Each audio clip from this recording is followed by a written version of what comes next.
All right, welcome everybody to yet another episode of Voices of Influence. And today we're going to be talking about one of the most favorite topics of all time, which is getting a startup from zero to one and all the challenges that goes with that. And more importantly, about how you can leverage your personal brand and thought leadership to get to from that zero to one stage. And to talk with us about this, today we have the founder of Docket AI, Arjun Pillai, is among us today. Arjun, great first name. Also, welcome to the show. Thanks, Arjun. Likewise to you too. Thanks for having me. I'm excited. Awesome. So, I'm going to start from where you are right now. Tell me, when did you start Docket AI and what's the inspiration for this? Like, paint us the picture. Yeah, Docket started back in August of 2023, so still relatively new.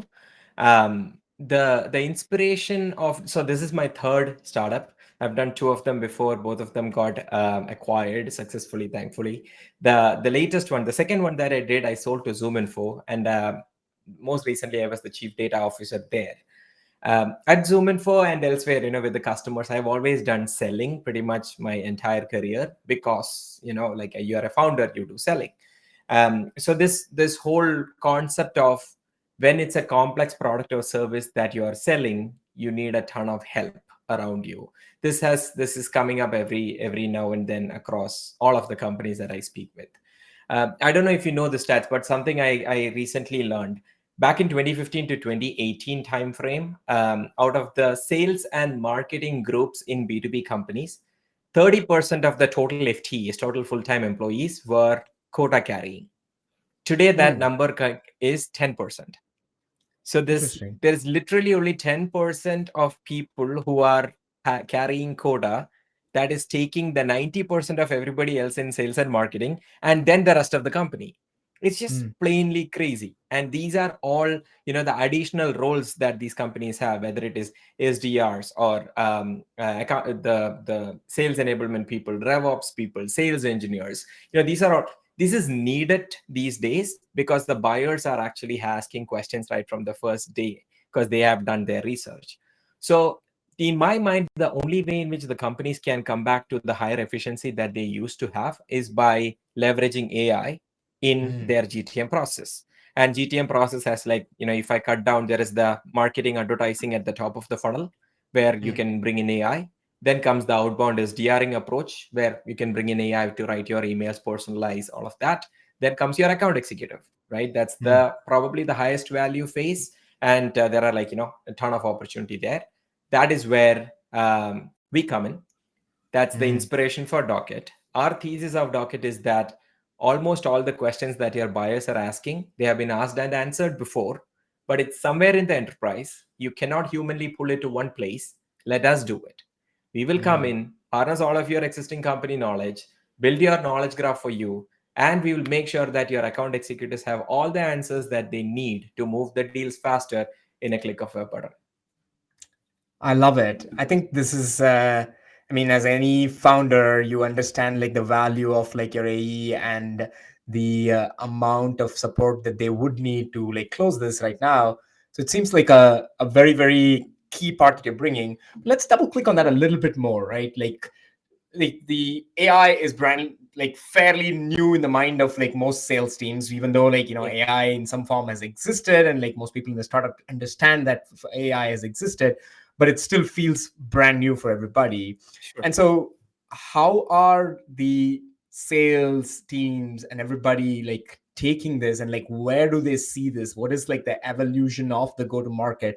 What are the roles that are going to be lost or like there are like so many questions in the mind of the salespeople. Maybe talk to us about that.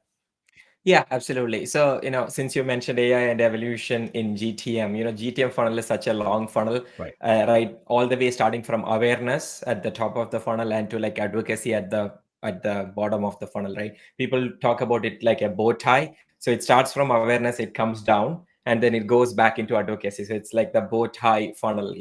Today people Hmm. call it flywheel, whatever. So if you look at that whole GTM funnel, and you think about AI, I believe that we are still at the earliest phases of the AI.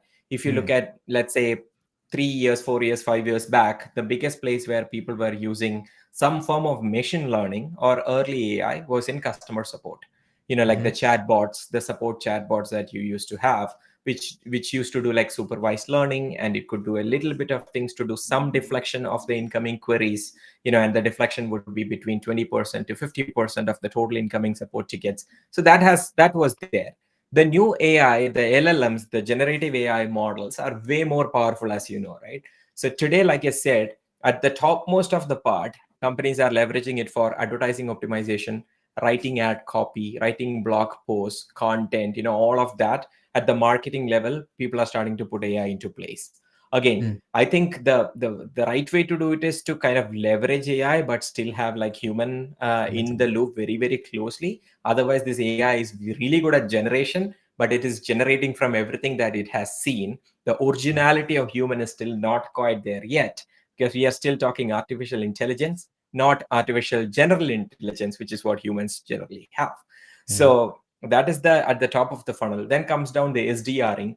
SDR has been like a pretty big part of the outbound funnel for a bunch of companies over the last 10 years. So there include finding the right account, finding the right people within the account, writing the first email, writing the follow-up emails, making that phone call, all of that's what the SDR role is.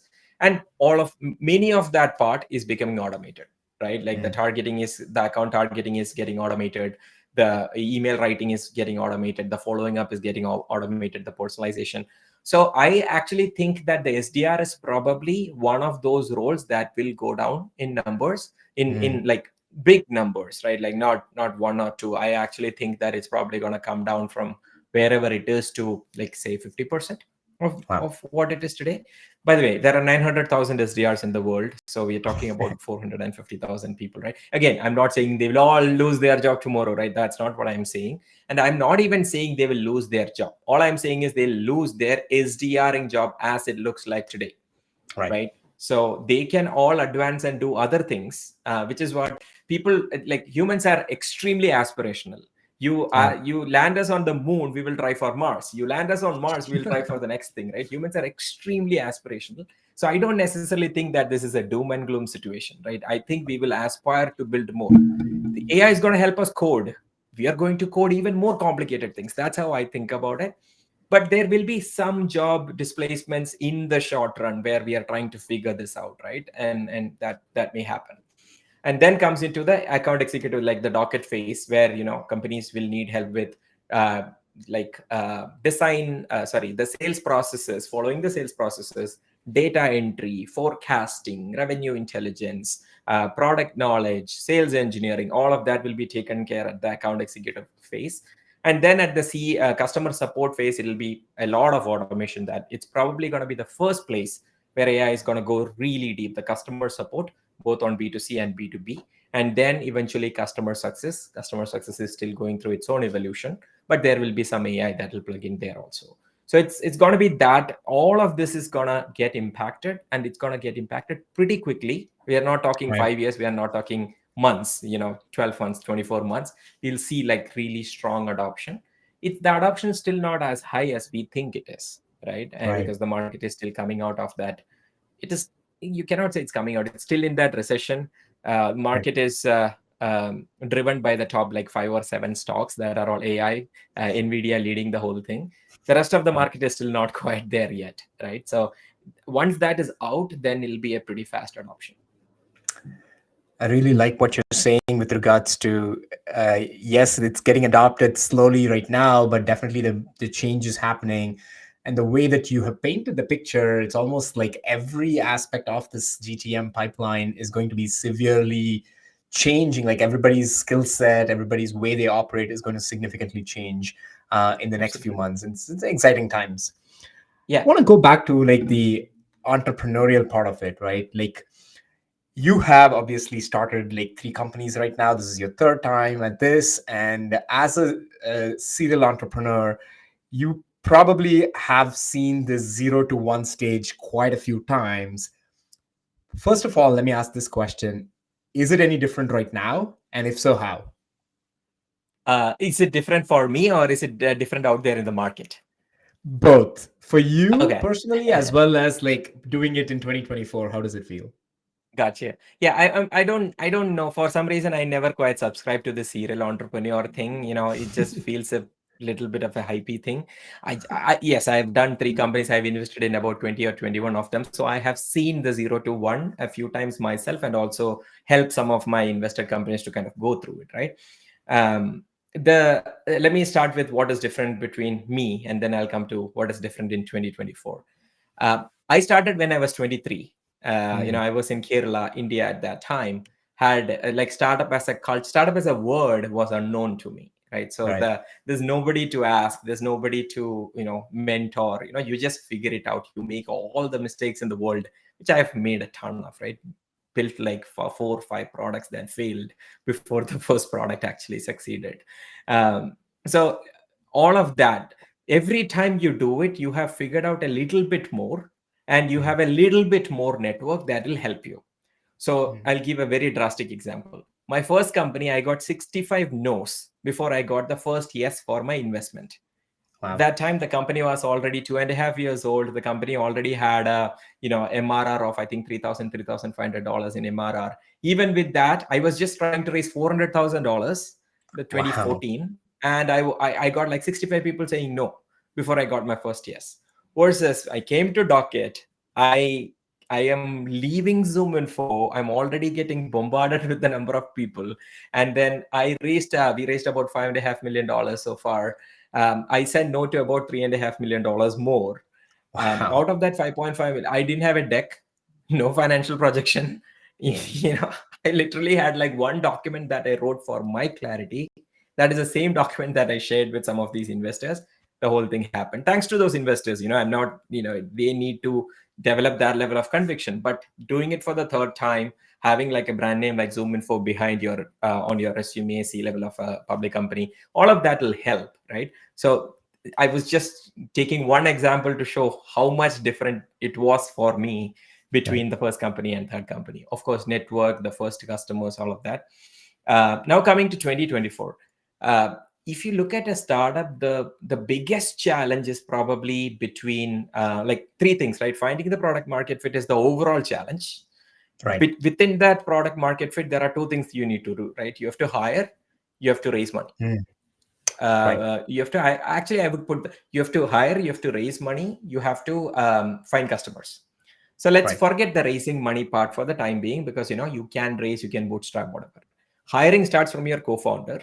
That Right. has always been difficult. Today it Mhm, is even more difficult.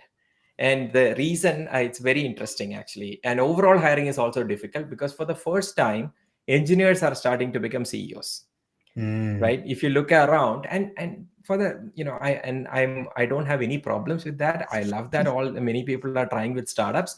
But for the first time, this AI has given a lot of freedom for developers to start companies, and like mm, really good engineers are all looking to start their own companies, right? So that's probably one of the changes that I've seen, and that makes finding co-founders difficult, but also generally hiring difficult, because you need your first n number of hires are good developers, right? So that's the hiring part in 2024. That's difficult.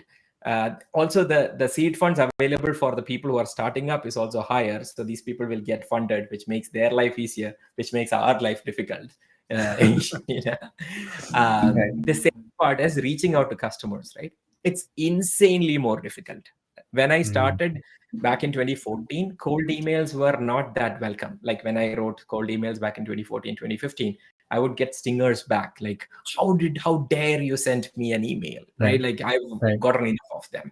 Then over a period of time, 2017, 2018, I think it started becoming the new normal. Everybody knew Right. that, the cold email will come.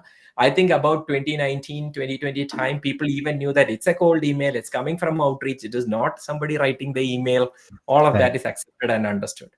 When I started initially 2014, 2015 time, you were supposed to touch base with a prospect 4 to 7 times Mm, for a successful sequence. In 2018, 2019, 2020, 8 to 13 times, right? mm. Now I don't even know how many. I spoke to somebody who said that they do 38 times in about 18 days. I was like, oh my God, do you get Oh, out there? do you stand outside their apartment and say hi every time they walk in and out? Like, what do you do to get 38 touch points? But it's working for them. I don't know. So that shows the amount of noise that is in the atmosphere when it comes to the Mm. buyers, right? And we don't have a ton of buyers, just to be clear. There are only 5.5 million companies with more than 5 employees. That's it. And Mm. then within that, how many companies have buying power? It just comes down. There are only 55,000 companies in US with more than 250 employees, Wow. right? Mm. Now you bring down your persona and companies, everybody is kind of hitting the same people. Right. Right? So it's insanely difficult to find your first set of customers. So I think that is where founders are struggling the biggest today. If you cannot find your first 10 customers, there's no business. If you Right. get your first 10 customers, then you have your case studies, your testimonials, your references for you to find the next 10. But the first 10, it's insanely difficult. I love it. I think everything that you're talking about is, I think, making people who are starting a company feel like A, scared because this is what it is, and then B, Yeah. it's like at least some comfort in company in some ways to know that, like, okay, everybody's facing this. Like, Oh, yeah. Arjun Pillai, who's done like three startups, is also like in the same environment doing this. So Yeah. maybe which just brings a good point about like your brand. Like, you have built a brand over time. uh how has this helped in this journey for you in 0 to 1? I think you really well mentioned about like this, how it's helped in fundraising, which is awesome. But tell me more about like how this brand is helping you sell, get that first 10 customers. Yeah, I have not really, intentionally tried to develop a founder brand in the past. I have not really tried. I always had good social following. Again, that happened more than I created it. I had, always a bunch of people on my LinkedIn. That's also because I have reached out to a lot of people and I have connections because I've been selling. Then Right. Facebook, I always had like good set of, I think, 8,000, 9,000 people. Twitter has like 3,500, 30. So I always had some social following because of the voluntary activities that I did, or startups that I did, some of the media coverages that go out, some of the talks that I did. So it was there, but I never intentionally tried to build out a founder brand, or any brand for that matter. But now I actually post a little bit more on. There is some intentionality in kind of doing what I'm doing, and the reason is, it goes back to the earlier thing that I mentioned, right? The cold outbound, that whole space is so crowded. So Mm. cold outbound is you go to the buyer, right? That Right. space is so clogged that you cannot get into the buyer all the way. So the way to go with the buyer is to make them come to you, Mm. right? And this is what HubSpot suggested as an inbound marketing back in the day. But this is Right. the new way of, let's say, inbounding, wherein Mm. you are getting somebody to come to your profile, and then they are like, okay, I think I like this guy. I can resonate Mm. with this person's thought, and then let me see what this person is doing. And so I write on LinkedIn both with my personal experience in terms of, like general product management, general startup. That is my giving back, honestly. I just write Mm. because people, I get many people messaging me saying that your posts are good, please keep writing. I'm like, okay, that makes sense. There is a certain part of you who is like, doing it to give back also, right? So that I continue to do. And then the other part is, hey, how do I get my buyer's attention, right? Right. And that is also happening these days, and both are working, honestly. Mm. If you look at Docket's traffic, there is a healthy amount of quality traffic that comes from the post that I put out there. And I Mm. intentionally don't try to boost Docket in my post. It is mostly value giving, and then Right. people giving their attention is a byproduct of the value that they are receiving. Mm. And I think every phase in the world, right, it has a different way of reaching to buyers. There was Mm. this letter writing at some point. There was Right. wine and dine at some point. Then there was the cold outbound campaign at some point. There was the email marketing nurturing before that. Then came the Zoom, like the digital selling through Zooms, and then COVID kind of accelerated it. So it is changing every phase, and now we have gotten to a phase where some of these B2B places like a LinkedIn, for example, has become so powerful. Like 2015, LinkedIn was a symmetry. Like Right. it was crickets. Nobody posted anything on LinkedIn at that time. It was your Right. resume. You updated it every 6 months or every time you want to look for a job. Look for But a things job. have changed now. Anyway, long-winded answer, but that is the reason why I do this. Everybody who is doing this today, I suggest you start putting out some content. It is Mm. said that less than 1% of the people actually generate content on some of these medias, social media platforms. So if you are in that 1%, the probability of you building it up over a period of time is much higher. Like most of the things that you do in life, there's a clear compounding effect. You Right. continuously do it, and over a period of time, it compounds to a point where anything that you put out there will carry, right? So, Right. like you want to hire people. If I put out that Docket is hiring, I get a lot of people requesting, "Hey, can I interview for the role?"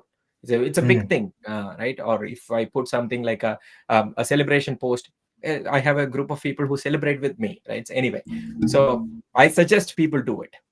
Right.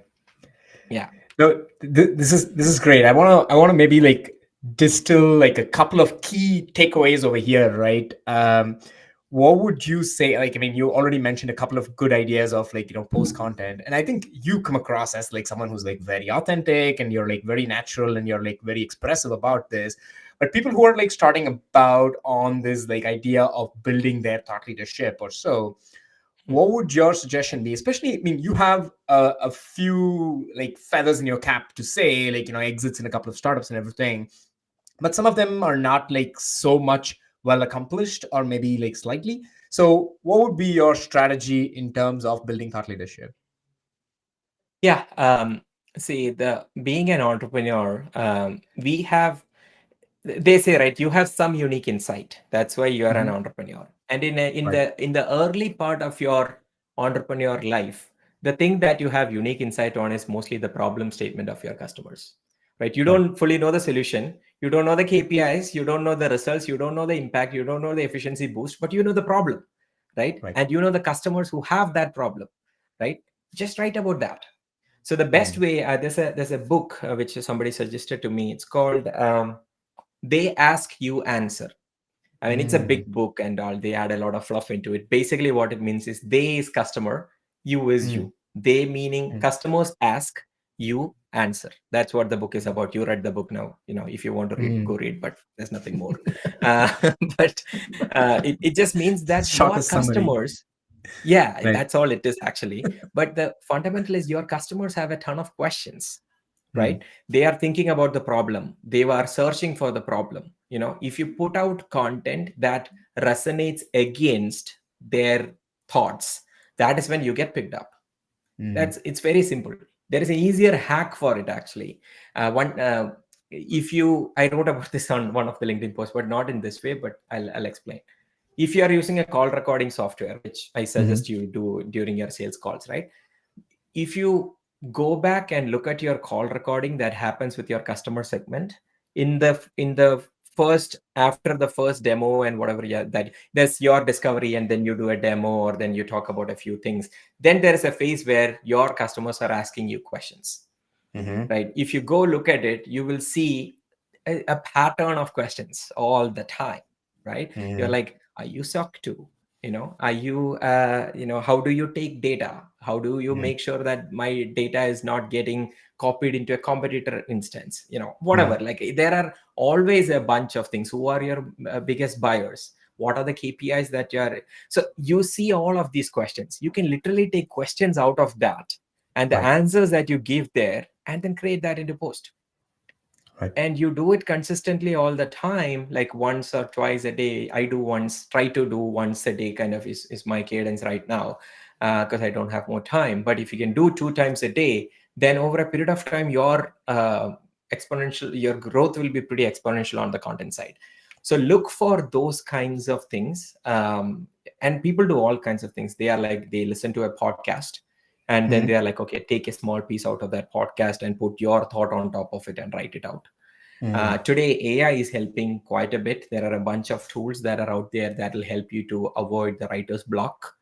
So you Right. put all the topics that you want to write about, and then they have got they have these tabs called create or whatever. You go there Mm, and there are initial drafts for a couple of sentences that they have written, right? You yes. can start from there. I don't use any of that right now because I come up with weird things and I write it out. But you can use all of that thing if you're a founder or an early person who is trying to kind of kickstart this process. I like it. To just distill what you just said is they ask, you answer. Customers ask. So go with what your customers are asking if you're an early stage entrepreneur, and then just keep answering that. And the more questions you're hearing, you answer that, and then you're building a wealth of content over time that's resonating with like every other customers is in the same bucket. I love this.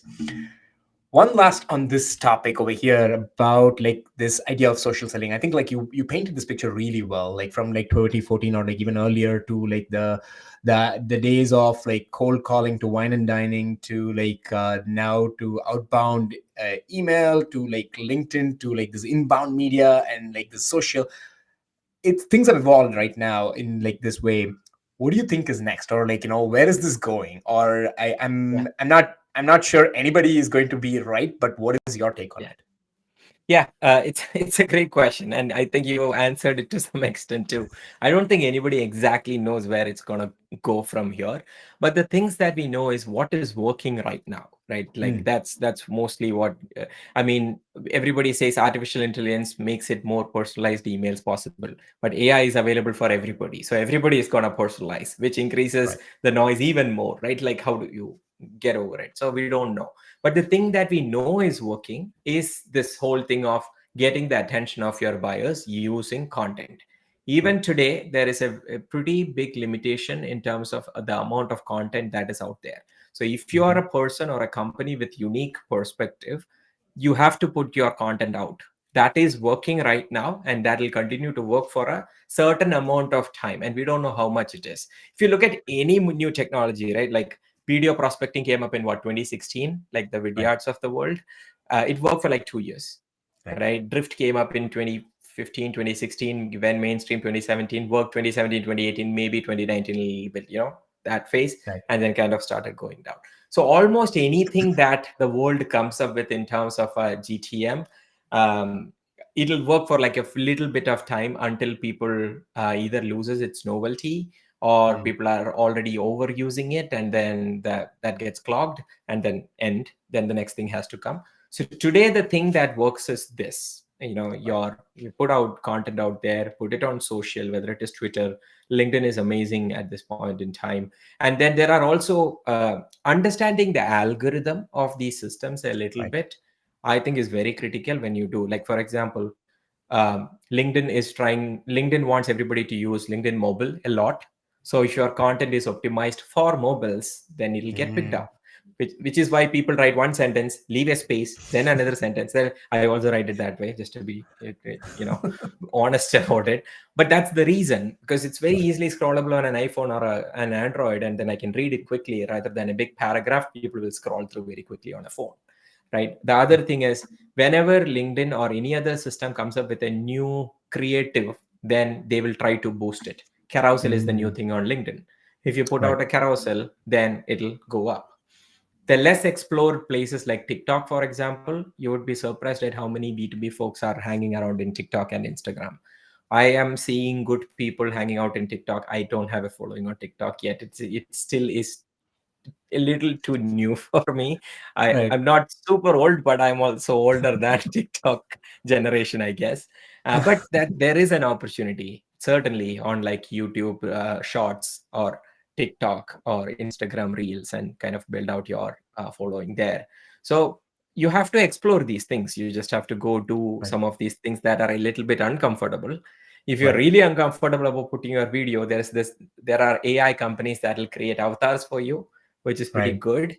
Dharmesha, Mm, like founder of HubSpot, he actually put an avatar of himself yesterday or day before, and he interesting. was testing it out. And there is AI generated voice today, so if you want to put your voice through AI, that works. People are even creating less videos, which means that Mm, you just write it out, and these AI right. systems are putting in the right um, uh, the medias like images and gifs. So the video is not your video, but it's Right. actually some video that AI will come up with. So there are so many ways for you to do it. You just have to pick something, create the content, and put it out there until you can get to that first 20 customers or 30 customers. And then you can go with a more traditional route of cold calling. I'm not saying you shouldn't do those things, but those would take more time. Everything will Right. take time, but you have to do this also right away so that you get some moving pieces together right from the day one. I really like that. I mean, I think like I like the you're to the point, like very, very prescriptive and like something that you can take and use right now. I totally dig that. So no idea what's next, but what's working right now is inbound content and like content that's like relevant, content that's authentic, content that's actually answering your customers' questions is working. So like double down on that, whichever be the Yeah. medium. Great taking Yeah. points.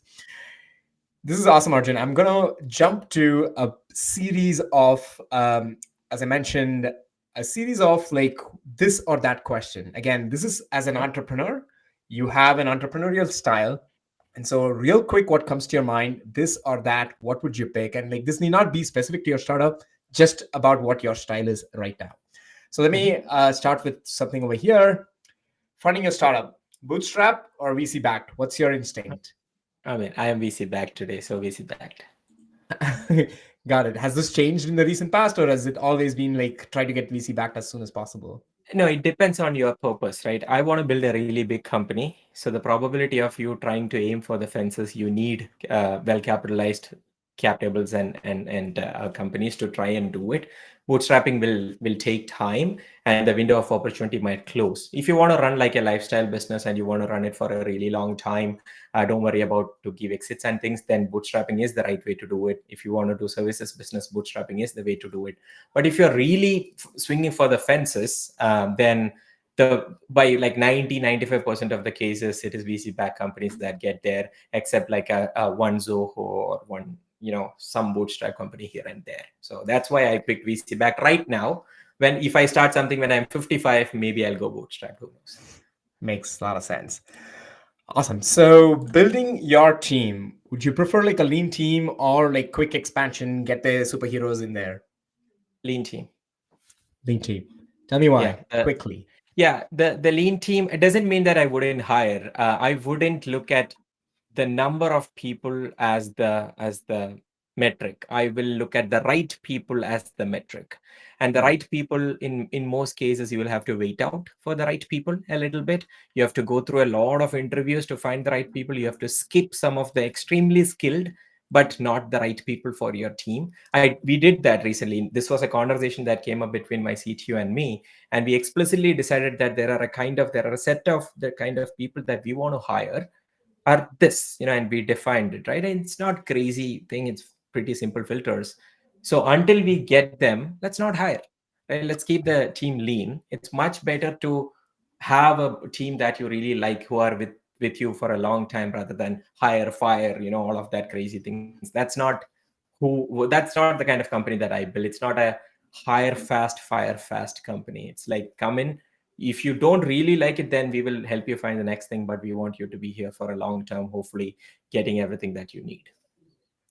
I love it. Next one. Who would you focus on your first users? These early adopter segment or you're going mainstream market?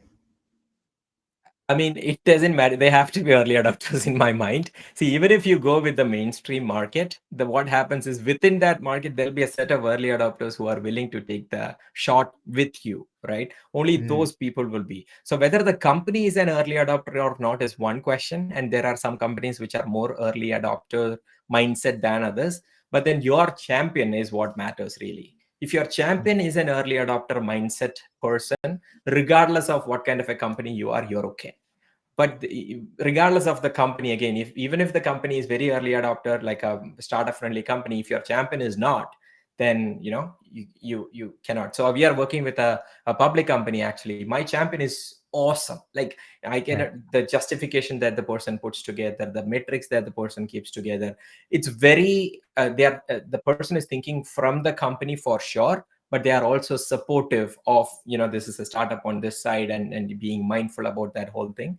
So I actually believe that every company they need those angel early adopter customer. They are like angels to the company who are willing to I take like a it. shot, who are willing to put their neck on the line saying that I'm going to trust this company, I'm going to pay them upfront quarterly or upfront annually. We need those people. I believe that those they are the unsung heroes of the startup ecosystem. I have even thought about, is there a way to give equity to these people? Right, Right. like, because they are equally important.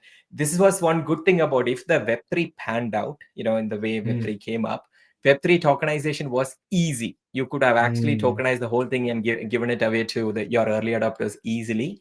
But today, if you have to give equity, it is difficult because there is conflict of interest. What is the instrument that you are going to use to give? But I'm actually actively thinking about, is there any way in which I can give some equity to these early adopters? I consider them like that highly, and to me, it is early adopters. I love it. No, this is actually the first follower effect, as they call it, is like it's not like the person who goes and dances out there the first, but the first person who comes and joins to dance together is the one who's Yeah, gonna like get that party going. And I feel like that as this, if there is a way to incentivize that, I love it. yeah, I can talk more about this, but I'm gonna jump to the next question, which is like sure. we talked about this quite a bit, but like, how would you acquire your first customers, organically or through paid acquisition? It's very difficult to make paid acquisition work for your first few customers. I mean, if you could, amazing. Like the for you, when you say paid acquisition, you are essentially talking about ads, right? You have to run Ads, Google ads, you have to run Facebook ads, account-based marketing ads, whatever you are running. It takes a long time for you to optimize to get there, right? right? And you have to spend a lot of money to get there. It's not going to be like in the first $1,000 you can go find your first customer. It's going to take you $10,000, $20,000 before your paid acquisition starts to convert into something. And it typically takes 3 to 6 months to get there. And you don't have that kind of time, you don't have that kind of money. The easiest way is to go buy like a data tool, like a ZoomInfo or whatever you want to buy. ZoomInfo is probably very expensive for a first level company, but if you want the best, then you go for ZoomInfo or go for somebody else. Doesn't matter. Get the email, find an emailing machine, start sending out emails, and then you can probably land your first customer. Organic growth, again, it depends on how you define organic growth. SEO will take a long time to kick in. Your personal brand will Right. take a long time to kick in. Like your website, blog post and content, it'll take a long time to kick in. So it's kind of like, you have to force feed your first set, but it'll be mostly through your relationship, your cold emailing and things like that, then your investor network, your friends and family network. So those are the ones, the relationship map that you can build in the first couple of months to reach out to as many people as possible. That is how you acquire your first customers. This is why YC is so successful, right? For Right. most of the YC companies, the first 20 comes from the YC I see. network, Cool. Yeah. right? And then these guys will give testimonials and case studies which we can use to, I'm not a YC company, just to be clear about there, but that is the biggest thing. And YC has graduated so many companies, and many of those companies are in the couple of streets out there in San Francisco. So you can get your first 20 customers from that network in like 4 blocks or 3 blocks, Right. right? And that's how it's happening. So that's where I would vote. It's certainly not paid acquisition. Love it. Last two more quick questions. How would you build your product? You're doing it yourself or you're outsourcing it? DIY, 100%. I have actually written out a LinkedIn post saying never outsource. Again, I don't have a Okay. problem with people outsourcing for the first version and all.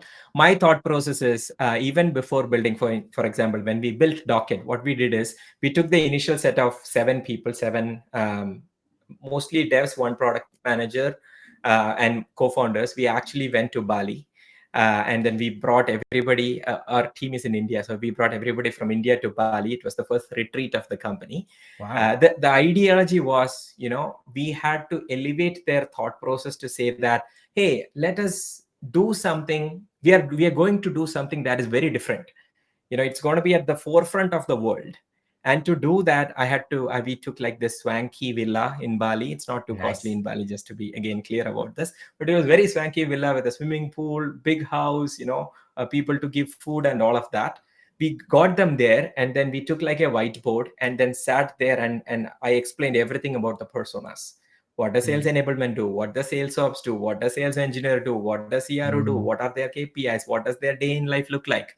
And I think the most underappreciated skill, or not skill, underappreciated factor in building a good product is the engineer's understanding of the customer.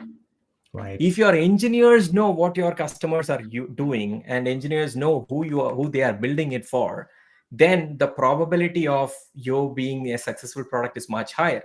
See, think about it. Mm. When you're a startup, how much ever you try, you cannot get every single detail of a product into a PRD. Won't happen. It'll never happen. Right. So you put something that at a very high level to this engineering folks, they have to build it out. So Right. they, in many cases, they are deciding where to put the buttons. They are Right. deciding whether it should be like a drawer coming from the right hand side or should be a drop down coming from. They are deciding this. If they don't know the customers, they cannot build it. If you outsource, the problem is that team knows that you are going to replace them in the next 4 to 6 months, right? Right. So they are in a transactional relationship whether you like it or not.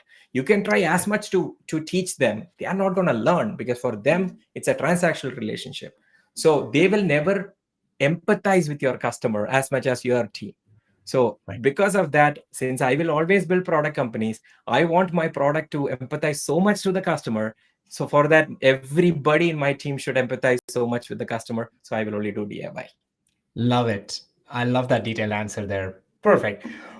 One more question about if things are not going well, would you improve on the idea? Just take new directions, iterate, pivot.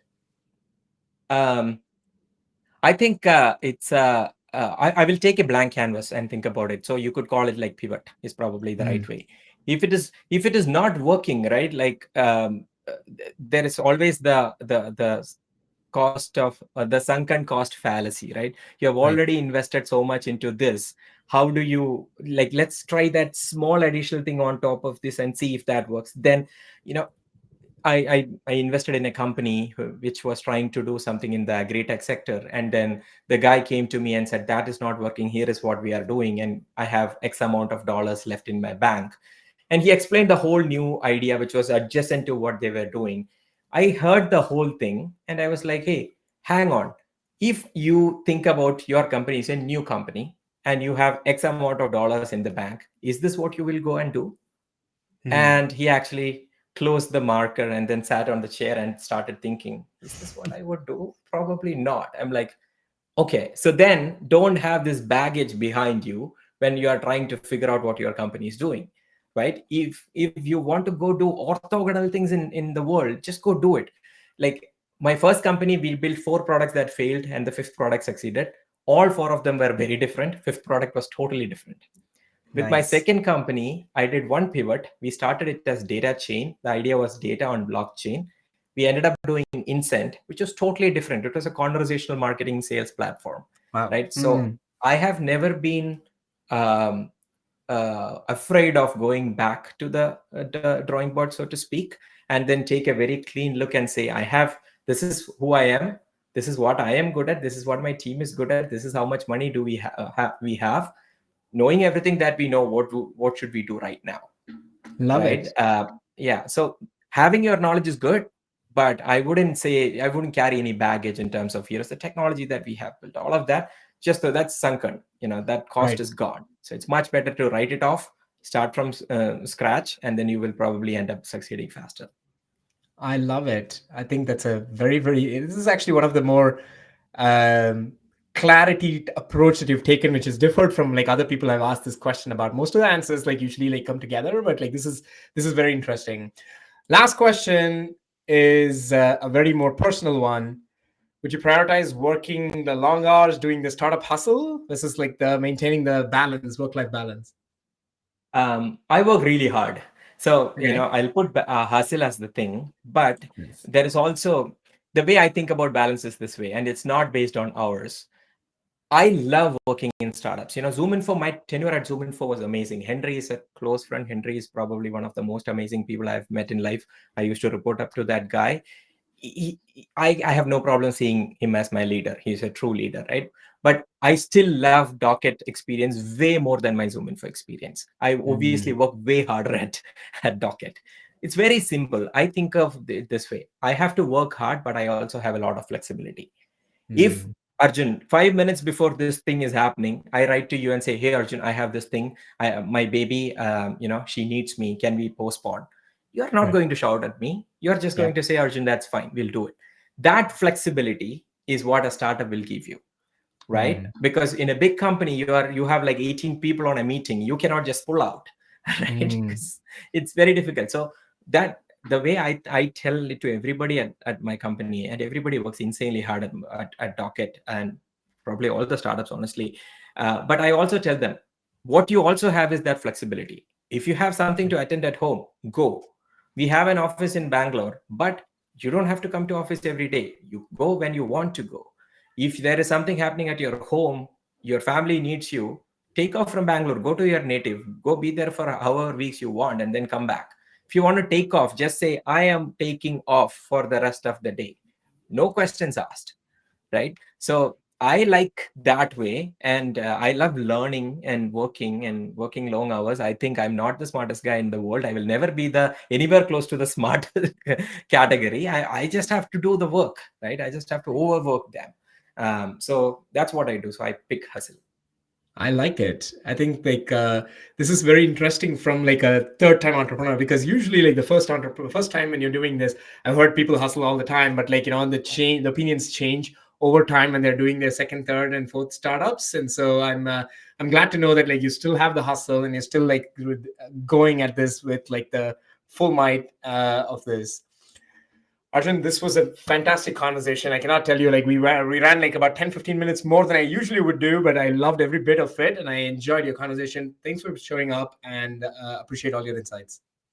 Thanks a lot, Arjun. Sorry that I answered long and made us go through it for an additional 10-15 minutes. No, this was all good. I think there was just several moments of like great wisdom that we took from this. Appreciate your time. Thanks so much. Thank you, Arjun.